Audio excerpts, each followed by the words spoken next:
Krishna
So it's with our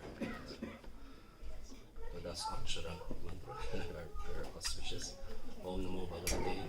Om Namo Bhagavate Vasudevaya. Om Namo Bhagavate Vasudevaya. Om Namo Bhagavate Vasudevaya. Om Namo Bhagavate Vasudevaya. Om Namo Bhagavate Vasudevaya. Om Namo Bhagavate Vasudevaya. So the verse that I was given was for those of the 7.14. So 𝗦𝗽𝗲𝗂𝗁 𝗦𝗽𝗲. Do you do like every word for it, everything like traditionally? I'm from the Bhakti Center. We have a Bhagavad Saptaha, so a lot of the Bhagavad Saptaha on our Sundays is more like people who are familiar with our tradition, and so we'll go through many verses and just kind of going through concepts. But I'll read the verse. 𝗦𝗽𝗲𝗂𝗁 gunamayi. Mama maya duratya. Mama maya duratya. Mam eva ye prapadyante. Mam eva ye prapadyante. Mayam etam tarantite. Mayam etam tarantite. 𝗦𝗽𝗲𝗂𝗁 gunamayi. 𝗦𝗽𝗲𝗂𝗁 gunamayi. Mama maya duratya. Mama maya duratya. Mam eva ye prapadyante. Mama eva prapadyante. Mayam etam tarantite. Mayam etam tarantite. 𝗦𝗽𝗂𝗂𝗁 gunamayi. 𝗦𝗽𝗲𝗂𝗁 gunamayi. Mama maya duratya. Mama maya duratya. Mam eva ye prapadyante. Mama eva prapadyante. Mayam etam tarantite. Maya etam tarantite.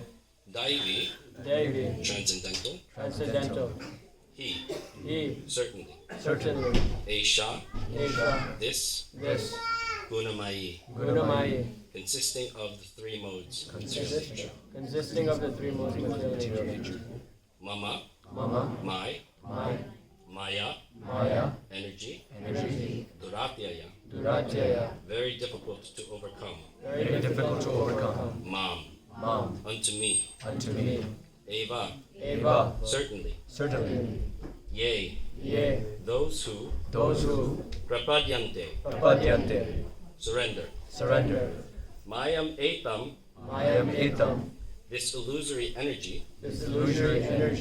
Taranti, overcome. They. Translation, purport by His Divine Grace A.C. Bhaktivedanta Swami Srila Prabhupada Jai. This divine energy of mine, consisting of the three modes of material nature, is difficult to overcome. But those who have surrendered unto me can easily cross beyond it. Purport. The Supreme Personality of Godhead has innumerable energies, and all these energies are divine. Although the living entities are part of His energies and are therefore divine, due to contact with material energy, their original superior power is covered. Being thus covered by material energy, one cannot possibly overcome its influence. As previously stated, both the material and spiritual natures, being emanations from the Supreme Personality of Godhead, are eternal. The living entities belong to the eternal superior nature of the Lord, but due to the contamination by the inferior nature, matter, their illusion is also eternal. The conditioned soul is therefore called Nitya Bhava, or eternally conditioned. No one can trace out the history of his becoming conditioned at a certain date in material history. Consequently, his release from the clutches of the material nature is very difficult, even though that material nature is an inferior energy, because material energy is ultimately conducted by the supreme will, which the living entity cannot overcome. Inferior material nature is defined herein as divine nature due to its divine will.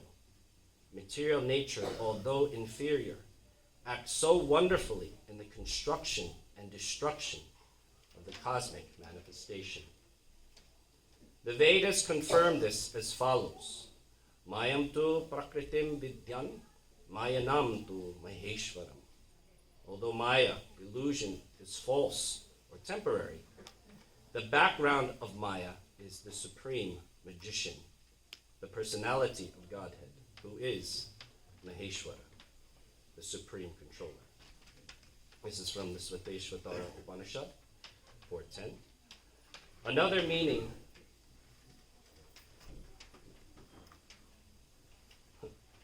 Another meaning of guna is rope. It is to be understood that the conditioned soul is tightly tied by the ropes of illusion. Very appropriate, Damodar. But that's the rope of love. A man bound by the hands and feet cannot free himself. He must be helped by a person who is unbound, because the bound cannot help the bound. The rescuer must be liberated. Therefore, only Lord Krishna, or his bona fide representative, the spiritual master, can release the conditioned soul. Without such superior help, one cannot be freed from the bondage of material nature. Devotional service or Krishna consciousness can help one gain such release. Krishna, being the Lord of the illusory energy, can order this insurmountable energy to release the conditioned soul. He orders this release out of his causeless mercy on the surrendered soul and out of his paternal affection for the living entity, who is originally a beloved son of the Lord. Therefore, surrender unto the lotus feet of the Lord is the only means to get free from the clutches of the stringent material nature. The words mam eva are also significant. Mam means unto Krishna, Vishnu, only, and not Brahma or Shiva. Although Brahma and Shiva are greatly elevated and are almost on the level of Vishnu, it is not possible for such incarnations of Rajaguna, passion, and Tamaguna, ignorance, to release the conditioned soul from the clutches of Maya. In other words, both Brahma and Shiva are also under the influence of Maya. Only Vishnu is the master of Maya. Therefore, he alone can give release to the conditioned souls. The Vedas, the 𝗦𝗽𝗲𝗿 Upanishad, confirm this in the phrase tam eva vidhi, or freedom is possible only by understanding Krishna. Even Lord Shiva affirms that liberation can be achieved only by mercy of Vishnu. Lord Shiva says, Mukti pradata sarvesham Vishnur evana samskaraya. There is no doubt that Vishnu is the deliverer of liberation for everyone. So for prayer.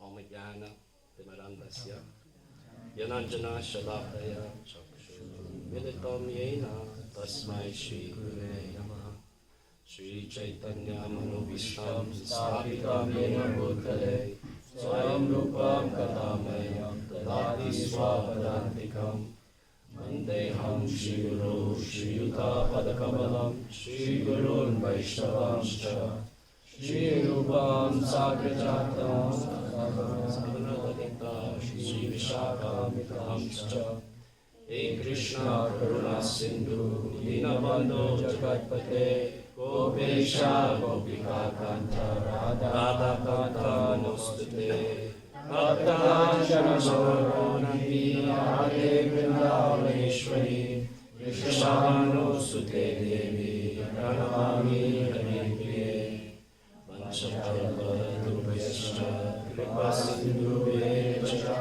Patitanam Pavanebhyo Vaishnavebhyo Namo Namaha Shri Krishna Chaitanya Prabhu Nityananda Shri Advaita Gadadhara Shivasadi Gaur Bhakta Hare Krishna Krishna Krishna Hare Hare Hare Rama Rama Rama Hare Hare.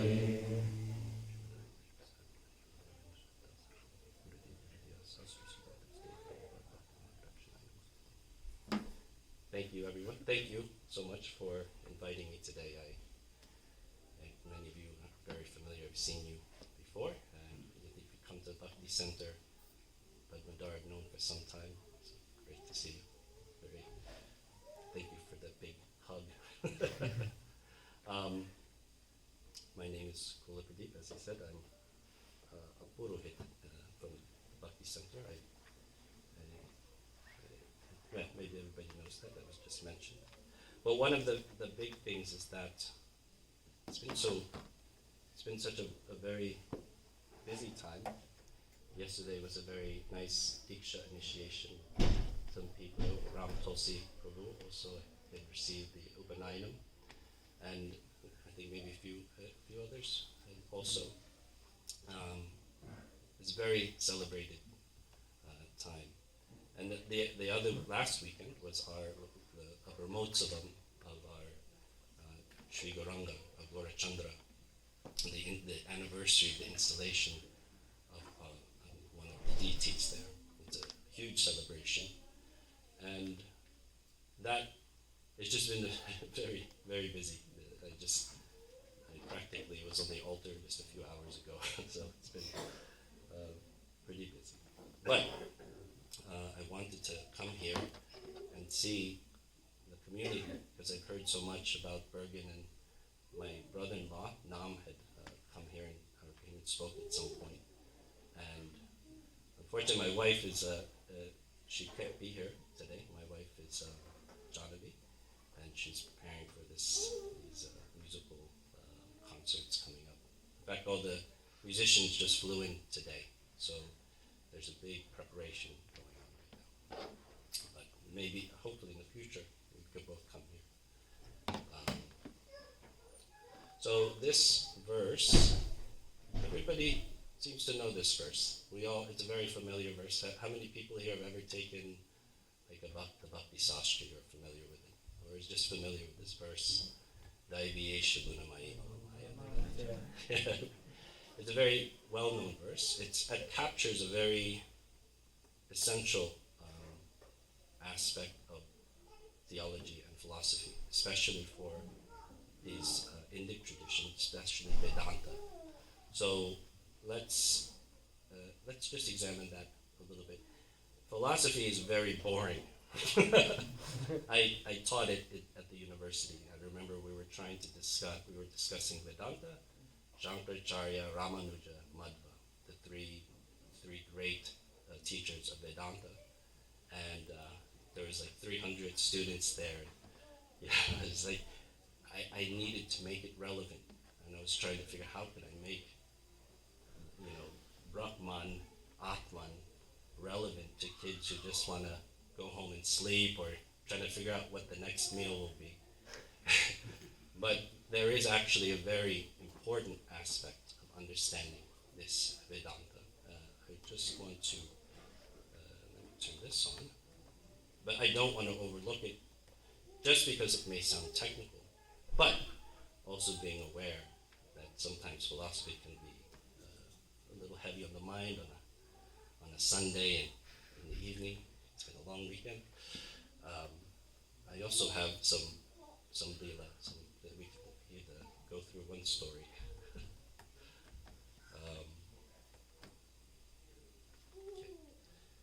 So, but before we go to this verse, as Prabhupada has said, that this is this divine energy that is here. But if you have, I guess everybody here has studied the Gita. We know that in the beginning I don't know if you've ever noticed or you've heard that the Gita is divided into 3 sections. This is also Bhakti Sastri concept. That the first section, the first 6 chapters of the Gita describe Karma Yoga. The middle 6 describe Bhakti Yoga. And then the final 6 they say is a discussion of Jnana Yoga. And this isn't just from our Bhakti Sastras, it's also from Ramanuja and the Sri Sampradaya. They also make this distinction, this division. That means that in these sections, they focus. In the center is bhakti, about devotion. So there's a verse that I thought of when Mother Arundhati had given me the verse. It made me think of another verse. In fact, I'd been thinking about it, I forgot. I mixed up that verse with this verse, so I was thinking about that one for a week, and then I realized it's not that verse, it's this verse I was speaking of. But that verse is also another famous verse, Prakriti Kriyamanani Gunai Karmani Sarvasa Ahankara Vibhutatma Parthahamiti Manyate. In translation, this spirit soul, so this is Krishna speaking to Arjuna earlier in the Gita. Like we said, this is the karma yoga, and then bhakti yoga. The translation, the spirit soul bewildered by the influence of the false ego, thinks himself to be the doer of activities that are in actuality carried out by the three modes of material nature. So here he's speaking about this prakriti. So in the verse here, Daiviyesha Gunamayi, the concept is this material nature. Okay. In the beginning, we'll go back to Daiviyeshu, but in the beginning, Krishna tells Arjuna this is a very, very, very strong thing, this guna, this prakriti, the gunas. And a fool will think that I'm doing all these things when he doesn't realize that, well, it's nature that's making you do those things. It's simply nature. When we go, if you're such the doer of things, and try not to go to sleep, or try to just go on without having a glass of water or eating anything, it's impossible. So in many ways, this is just material nature, how it acts on us. We're practically helpless to it, as he describes here. So I want to briefly go into this idea that this Vedanta, this Siddhanta, with the right conclusion of what is our understanding. So Vedanta, Siddhanta, these are obviously significant. We have Bhakti Siddhanta, we have Bhakti Vedanta. So there is a Bhakti conclusion, there's a Bhakti understanding of these things. But up until recently, many people had not really thought of that. You may find that strange to believe, how relevant Bhakti is. It really, by the time when Prabhupada had come here in the 60s, the prevailing understanding of what Hinduism was Advaita Vedanta, and whom we affectionately refer to as Mayavadis, but that's actually a polemical term. That the Mayavadis, they don't like being called Mayavadis. They're Advaita, they're Advaitins, Advaitavads. And so this discussion, briefly, I won't go too much into it. There's a really more happy story. But it starts with this Vedanta. And many times Shankar Acharya is our opponent, our discussion, our philosophical opponent. And Shankar Acharya is not the first, but the most noted commentator on Vedanta. And what is Vedanta? Vedanta is, essentially, it has been now defined since centuries of commentary, that it's based on what's the Prasthana Trayi, the three foundations. To be a school of Vedanta, you have to comment on these three texts. The texts are the Upanishads, the Vedanta Sutra, or Brahma Sutras, and the Bhagavad Gita. So Shankaracharya he's very prolific. Shankaracharya set the 4 mats in the Chaturdham across India. He's very prolific. I mean, before there was any kind of organization, Shankaracharya in the 8th century started mats, which are monasteries. But many times he is our opponent. So it's I asked someone yesterday, he's a professor, a devotee at Oxford, and I said, how do you balance this respect? I mean, Shankaracharya, are we all familiar with Advaita, Vedanta, and Shankaracharya? And does anybody here think that Atman and Brahman are the same thing, that we're all Brahman? And Anybody think that? No. That's all. I grew up here in America, so when people told me that there were 𝗦𝗽𝗲𝗍, or that there are people that thought, like, that there are some people that think that there's this opponent that thinks there is no God and that God is just Brahman. That's a little simplification of it. I was like, well, who are they? I've never met them. Like, who are these people? Do they exist? What do they look like? My Guru Maharaj told a story, Ravindra-Svarupa, he said he thought the same thing. They're like, who are these 𝗦𝗽𝗲𝗍? And he told them, there's anyone who thinks that they are equal to God. And then he said he realized that I think Prabhupada was talking about us, because before they had become initiated. Because that was the prevailing idea, the Shankaracharya's Advaita Vedanta, which also was influenced by Neo-Vedanta with Ramakrishna Mission. And anyway, I got into history. I'm sorry. So let's just clarify this idea. Now I'm going to try this again, because I did this when I taught the class as a teaching assistant, and I was like, I think I failed. The point is to understand the relevance of this debate, this argument, because essentially, so Shankaracharya and his understanding of the Vedic scripture is that Brahman is the essence, is the topic of all of the scripture. And for him, that's the most important thing. And his conclusion is that, well, let me back up a little bit. Let's be aspiring theologians, aspiring Vedantins, that if you're going to discuss philosophy, you have to reconcile three things. That's the world, that's the jiva, the atmans, us, and the supreme, param, whether that's Brahman or Ishvara.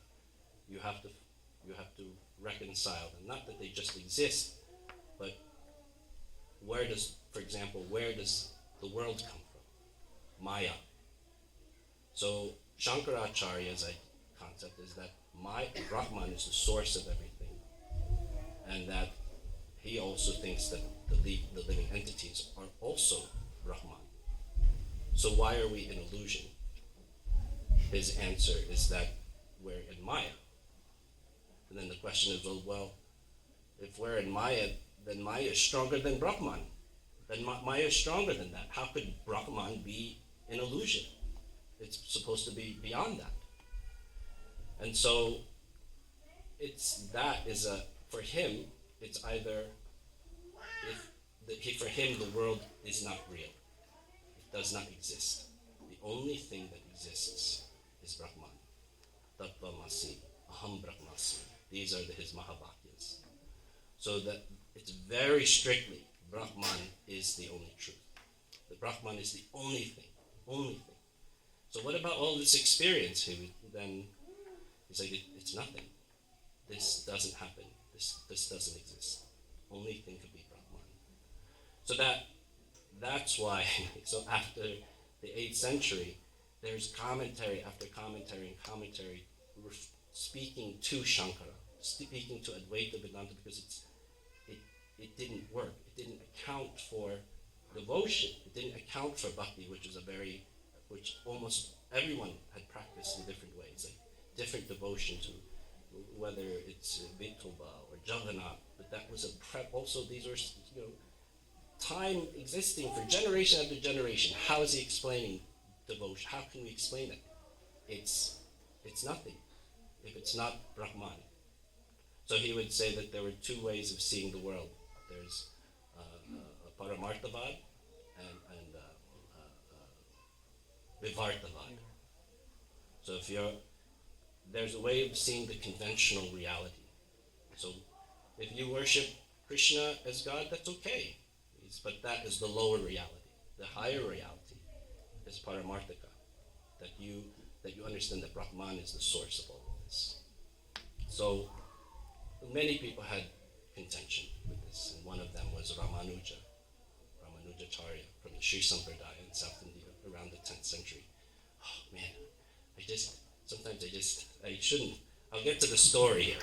One thing I would say is that if you've read our texts, not just the Chaitanya Charitamrita, the biography of Chaitanya Mahaprabhu, they don't speak very well Advaitins. It's very like if you read the text, they say if you read it, it's like milk touched by the lips of a serpent. You shouldn't read it. It's waste. What's the point of reading it? So maybe when I read those texts, and then I'm like, well, why am I reading these texts? Because I did study Shankaracharya in college, and I asked one devotee yesterday, well, how do you reconcile it? Because Prabhupada isn't necessarily disrespectful, or neither is Ramanuja disrespectful specifically, personally, for Shankaracharya.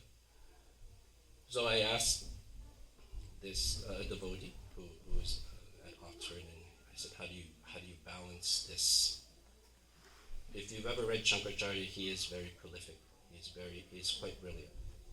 But he said that he had a professor named Professor 𝗷𝗲𝗂𝗏, and he was a very strict Sri Vaishnava, translated a lot of Ramanuja's works.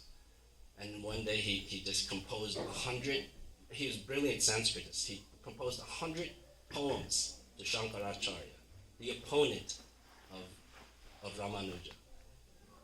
And he was like confused. He's like, why would you compose 100 verses, brilliant verses to Shankaracharya? And he said, well, there's two things. One is that he was a genius. He's done a lot for philosophy. He's done a lot for our Sanatana Dharma. He collected the texts. He created a system of understanding. He created the mats. He's a genius. So I composed verses about that. But the other thing is, if he hadn't written what he'd written, we would never have the responses that kind of define our bhakti traditions, like the Sri Bhasya or Achinta Veda Aveda.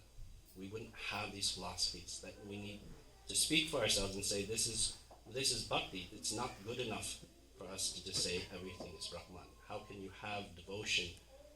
How is Arjuna speaking to Krishna if they're the same thing? What's the point of their discussion?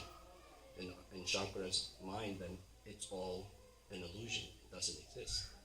So this is the point, is that by the 10th century, Ramanuja says that it isn't about it's either the illusion, Brahman is the only reality. He says that Brahman is Vishishta Advaita.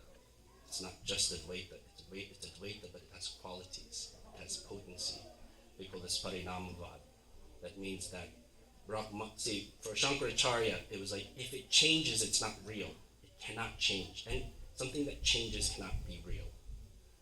But Ramanujacharya says, there are different, but Brahman is not just, it can change. To say it cannot change is limiting Brahman. How are you putting something that's supposed to be infinite and say it can't change? So he says, no, there are Shaktis. You can still see this in the Sri Vaishnava.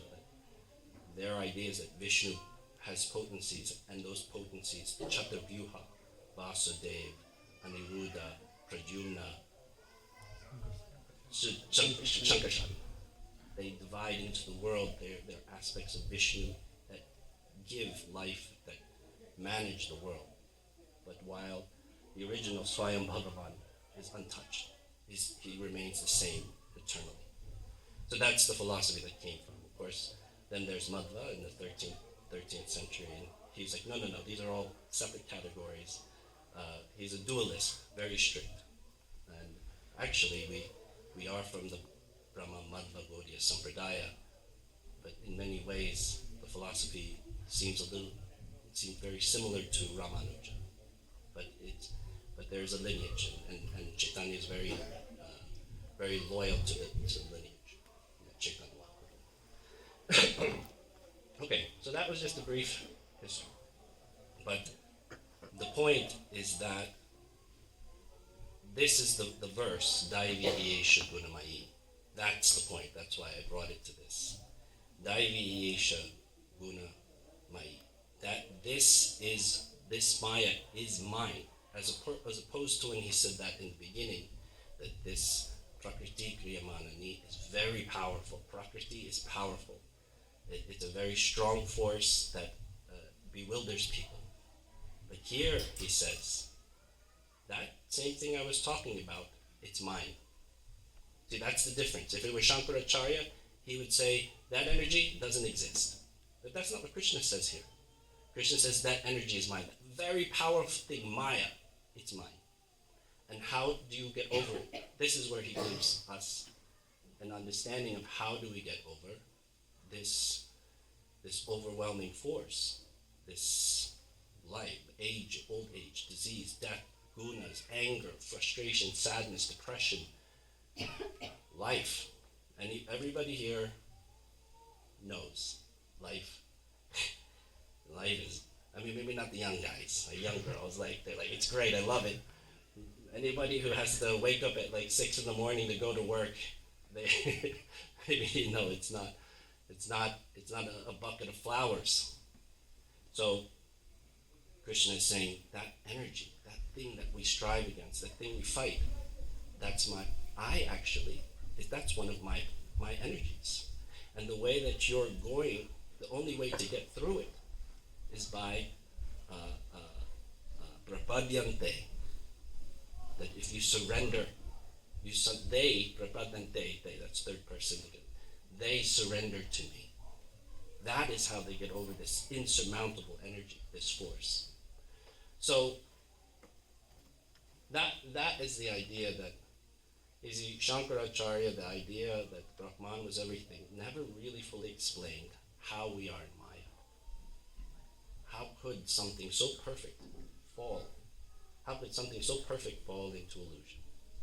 And I'm not saying that because I told you, I really respect what I read. Shankaracharya is brilliant. I couldn't, as we look, we'd say, try to find the answer. How do we explain how Brahman is covered by Maya? He'll say it's anirvachaniya, cannot be spoken of. And so it was hard. There are people that, many commentaries, even within Advaita Vedanta, that still comment after Shankaracharya. And there are different schools, Kashmiri Shaivism, they also take nuances about this. So, now, let's go back to Daiviyesha Gunamaye and Prapadyante.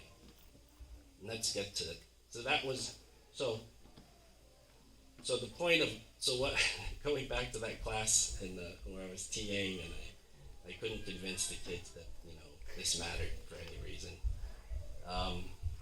It does matter in the sense that in your spiritual life, you're going to look at this challenge, the challenges in your life.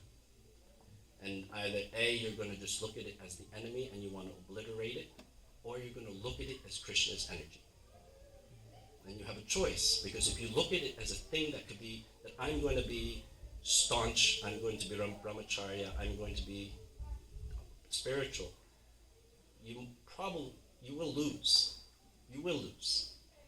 But if you understand it correctly as an energy from that divine, the parinamavad, then you have a better chance. You have the only chance, really. So that's the point of understanding it. You could sit there and say, when we're at the Bhakti Center, we get all these young kids, and they sit there and they just meditate all day. They're just chanting all day, but I saw it in myself. I see some Mahajans here. I lived in the temple in Tawako when I was a young man, and I'd sit in that temple room. I'd chant all day. I'd chant. I wouldn't move. And then I got out, went to college, and went wild. No, it's not that. It's just that the force it's strong. Maya is strong. And if you want to just punch waves, go ahead, as long as it works. But if you understand more not like the person fighting the waves, but the person who's going with the waves, understanding that this is not something to fight, but something to surrender to, then you will overcome. So, 7:25. So, the story I have is, does anybody have any questions about that? So that is the Siddhanta Vedanta, that it is important to understand that aspect of our tradition, of our philosophical tradition. It's important for anybody, whether you wear the tika, the tilak, or that you understand the philosophy that you represent. And if you don't agree with it, that's okay too, but you have to articulate it. And so that's part of that is our task, is to be able to, somebody's going to ask you, what do you believe in? Well, I'm a vegetarian. I go to my temple on Sundays, and my kids are in the Sunday school, and that's what I believe in, which is great. But what about, what do you think about the existence and all the difficulties in our lives? How can I overcome it? I mean, that's what our, I forget the Sanskrit, but in 𝗦𝗽𝗂𝗁𝗲𝗂𝗁𝗲𝗃𝗂, the first verse says that the world is suffering. That suffering is what impels a person towards enlightenment. Suffering impels people towards enlightenment. It's a thing that we fight, but if you look at it in the right perspective as an energy, it's not something you're fighting, it's something that Krishna is trying to for you to understand what the real self is. So, and that devotion is really the higher aspect. No questions or anything, right? Everything is okay. So I am a Gora Bhakta, like I'm a Nitai Gora Bhakta. Like my first temple was Tuapo. And the reason why I am at Bhakti Center is because I was one of the priests during the installation of Gaura Chandra, and Padmadar was there, and it moved me. And when I see him, I decided that I want to serve Gaura Chandra. And I've been happy ever since, but it's, so I want to end with the story of 𝗔𝗯𝗃𝗃𝗁𝗃, but I know everybody knows that story,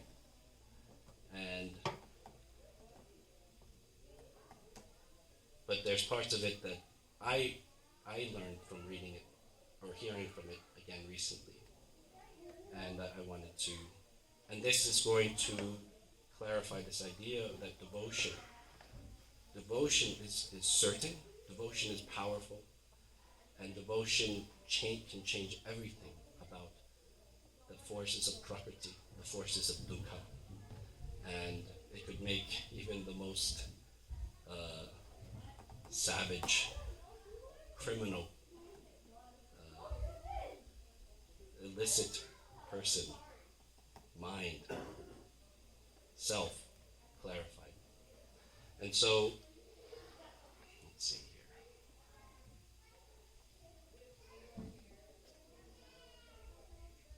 So no questions about, that was philosophy, but maybe it's not that important. Okay, so the idea is that this Shakti is very powerful, but we, in this tradition, by the mercy of Chaitanya Mahaprabhu, that there is another power that is introduced, that Gaura Shakti, but this Audarya, this mercy, this impelling compassion, this compassion, the Audarya Leela, that compassion defines Chaitanya. That compassion defines what's needed for this age. It's not, I'm a purohit, I love rituals, they're very interesting, they're fascinating, I love deity worship, but it is this kind of compassionate mood, the Harinam, the Sankirtan, we must always remember that is at the heart of Chaitanya Mahaprabhu, that is the heart of the Gaudiya, that is the heart of Prabhupada. It is the essence. Like when we did that installation, I don't know if I ever told you that Padmadar was there. We were there for 2 days, Gaura Chandra, and it's so elaborate. You install, you know, I was making a mandala with like all these little seeds, and it was beautiful. And then you have the yagya, and then you have the kumbhas, the pots. And all of these things we invoke through mantra, the deities. And those take days, and at the end, you bring them all together. You take what was a stone, and you take all of those mantras, and you bring them together to the deity. This is the prana pratishta. You bring all of the deities invoked through the yagya, through the kumbha, through the mandala, and you bring them to, they connect to the deity, the murti. What was once stone now becomes God himself. But one last thing, one other thing is the prana pratishta, the mahant, the Bhagavad, the Mahabhagavat comes and is through saying mantras through the ear of the deity in the heart of His Holiness Radhanath Swami is imbibed into the deity of Lord Chandra. So that is, you have one sadhu who will bring Ishvara in his heart, and he brings it into the deity. That's why it's special. So we did all of these ceremonies, and I remember I put on my clothes, I was walking to the train station, I changed, and right before the train station in Union Square is always the Harinam party. Just 3 brahmacharis. And they saw me like, oh Prabhu, I saw you at the installation, please sit, sing kirtan with us. And I sat there, it was like 4 o'clock in the afternoon, and all those days of rituals, I realized that this was the purpose of all of it. This Harinam Sankirtan, this is the Shakti. This is what's changed. This is what's being imbibed in New York, this is imbibed in New Jersey. The Chaitanya and the Sankirtan has been, that's the Shakti. To transform people. Not just transform stone into people, but our stone hearts, it transforms us. It transforms everyone. 𝗔𝗯𝗿 and 𝗦𝗽𝗲 is the story. So, okay, I don't even know if I have time, but, so one part that I read was that, so first it starts with an instruction for Chaitanya Mahaprabhu. Chaitanya Mahaprabhu, they meet Chaitanya Mahaprabhu in Srivas Pandit's house. And he tells them, I want you to go to every door and tell everyone, please, please chant Krishna's name. Please chant the name of Hari. I want you to do that.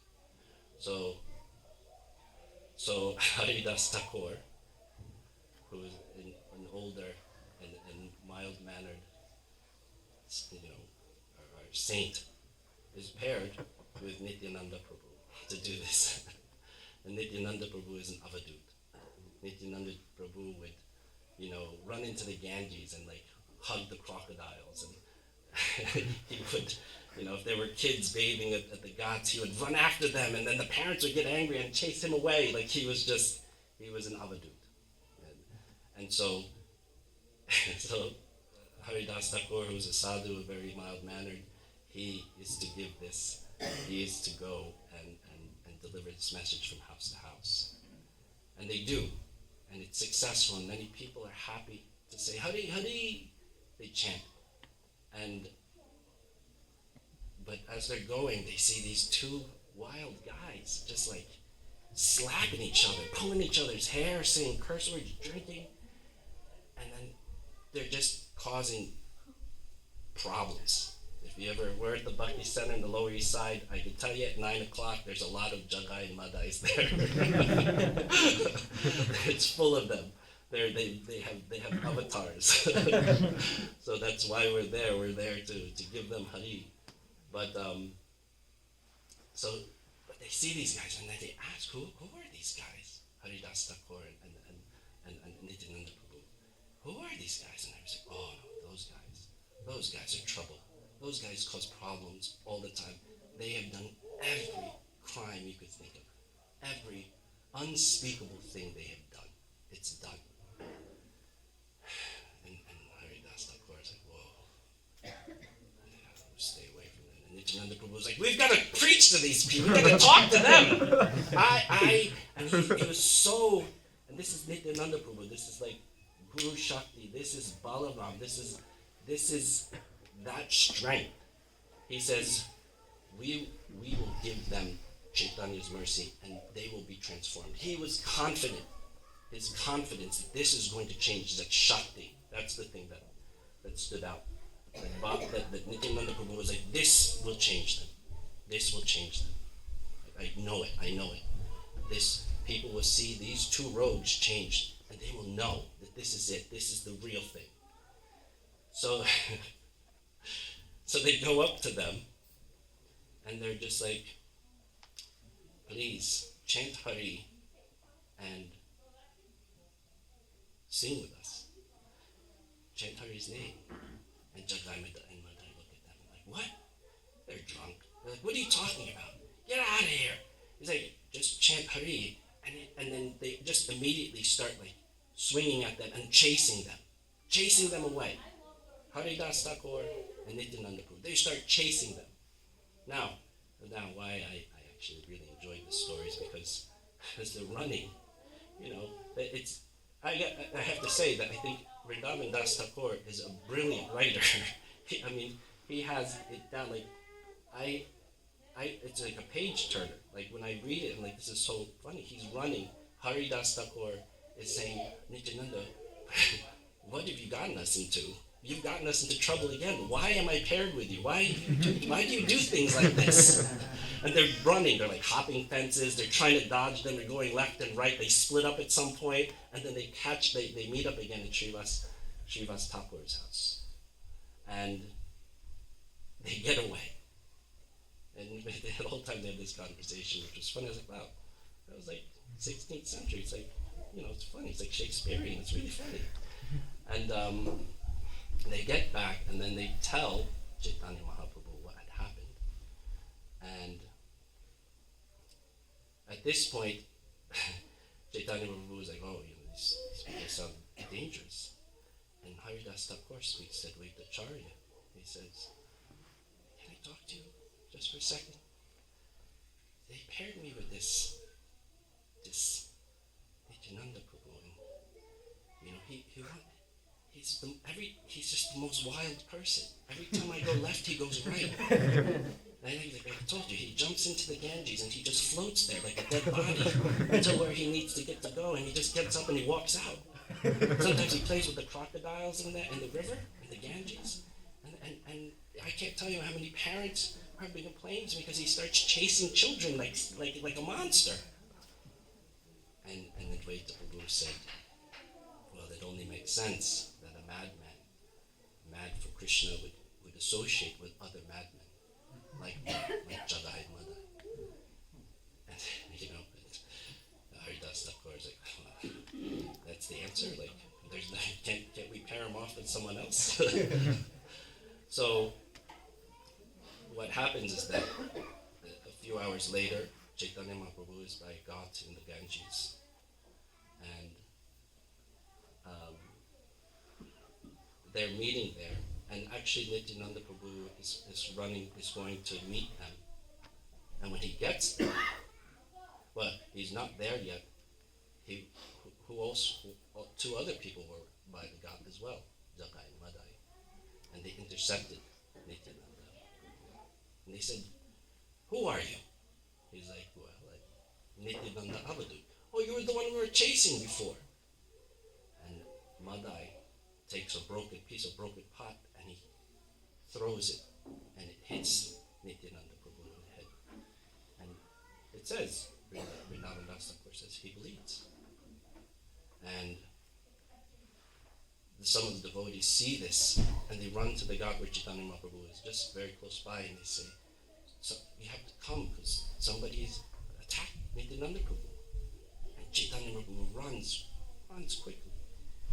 And then he sees the situation, and he sees that Nityananda is on the floor bleeding. He says, you rascals, I'm going to, just like Krishna has destroyed demons, I'm coming to destroy. He starts calling, Chakra, Chakra! And this Chakra is coming, and 𝗔𝗯cie is like, no, please don't do this. what had happened is when 𝗦𝗽𝗲 threw the pot, 𝗔𝗲𝗍 said, "What are you doing? Why did you do this? You don't hit sadhus. Like, we've done stuff, but you don't do this." But in Chaitanya, and so 𝗔𝗲𝗍 says, "Oh." 𝗔𝗲𝗍 says, I tried to stop him. Please have mercy on us." And so Chaitanya Mahaprabhu says, "You tried to protect Nityananda Prabhu. You are blessed. You will be fine. You will be okay. You protect Nityananda Prabhu." And he's calling the Sudarshan, and 𝗦𝗽𝗲 is like, "Wait a second, wait. Why are you? We did this together. Like, if you forgive him, you gotta forgive me too. Like, you can't just do it one person." And so Chaitanya Mahaprabhu says, "This isn't for me to decide. If you want forgiveness, the only person that can forgive you is Nityananda Prabhu. You have to bow to the feet of Nityananda Prabhu." And so he does. Immediately he grabs his feet. Nityananda Prabhu says, "Of course you're forgiven." He says, "You are welcome into this family. You will become a Vaishnava." And the next scene is like this incredible, like the Diksha ceremony, as if you were singing Gaura Arti, that prayer where Chaitanya is sitting in the throne, all the associates are coming and worshipping him. 𝗔𝗲𝗍 and 𝗦𝗽𝗲 are also part of that. They see that. They also take initiation into this tradition. But that's the story that I knew. Then there's another chapter where it says, then 𝗻araj. So 𝗻araj sees this story, and 𝗻araj is the god of the Devata that is of death, and he sees that forgiveness. The judge himself of everyone sees that, and he sees that type of love and that mercy to the most, because apparently, what's his name? Who's his? Chitragupta.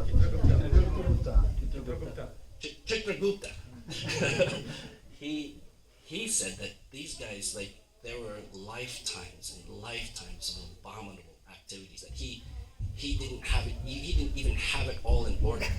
There was so much of it. 𝗻araj himself saw that forgiveness, and he passed out in ecstasy. That mercy of Nityananda Prabhu, the mercy of Chaitanya Mahaprabhu, he couldn't take it. It was too much love from a very hard judge.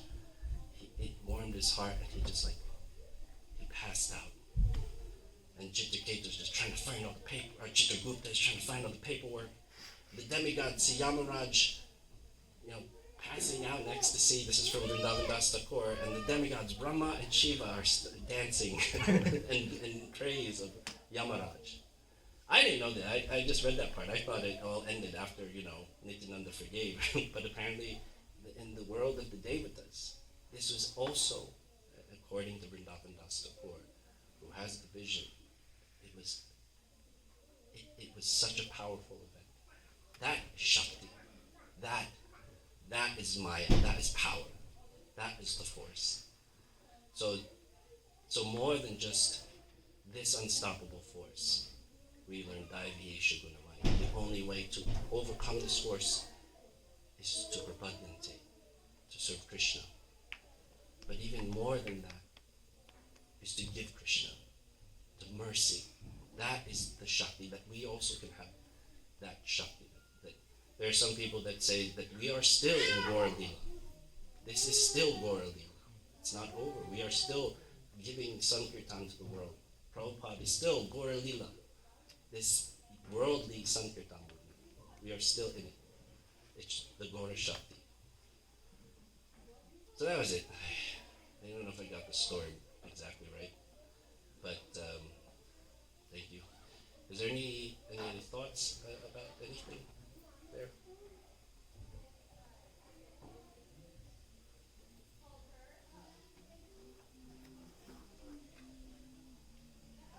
Well,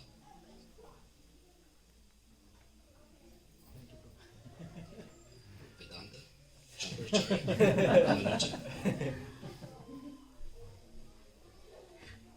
Thank you so much, Guru. I think this is one of the things I always felt that while being before a devotee, like philosophy, we always are zero. Like we really don't know the tattva, and because of that, I think like the traditions, like our Vedic understanding is declining day by day. Like people, like especially young generations, they really don't know what is our like the Sanatana Dharma is, like what our philosophy talks about. The tattva is very, like as Prabhuji was with the philosophy, like Shankaracharya, like how he brought this so